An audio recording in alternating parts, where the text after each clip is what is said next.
আসসালামু আলাইকুম। আশা করি বেশ ভালো আছেন এবং আমিও ভালো আছি। তো আজকে যে বিষয়টি নিয়ে কথা বলব, বিষয়টি হলো আপনারা যারা অলরেডি অনেক ভিডিও দেখেছেন যে কমেন্টের মাধ্যমে আপনি আপনার ফলোয়ার বাড়িয়ে নিতে পারবেন। দ্রুত আপনি ফলোয়ার পাবেন। আসলে কিভাবে পাবেন? হ্যাঁ, এটা অনেকেই বলে থাকে, এটা সত্য কথা। কিন্তু এখানে একটি ট্রিক্স আপনাদের শেয়ার করি। সেটা হলো আপনারা যে কমেন্ট গুলো করে থাকেন, অনেক সময় কিছু দেখি পোস্টে দেখি কমেন্ট করেন হ্যাঁ, না, কেন, এজন্য অথবা এ ধরনের কমেন্ট করে থাকেন। কিন্তু এই ধরনের কোনো কমেন্ট করবেন না। এমন একটা কমেন্ট করবেন যেন আপনার কমেন্টটার উপরে ফোকাস করে সবার। মানে আপনি এমন একটা কথা লিখেছেন সেখানে যেটা আপনার দেখতে অত্যন্ত আকর্ষণীয় কথাটা। যেটাতে মানুষ ওখানে লাইক দিবে, হাজার রিঅ্যাক্ট করবে।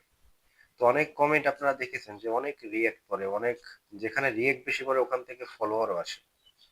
তো আপনারা চেষ্টা করবেন সবসময় যে যার ভিডিওতে আপনারা কমেন্ট করেন না কেন, মানে এমন একটা সুন্দরভাবে কমেন্ট করবেন যেন সবার থেকে আলাদা কমেন্ট হয় আপনার। তো আশা করি বুঝতে পারছেন। ধন্যবাদ। আসসালামু আলাইকুম।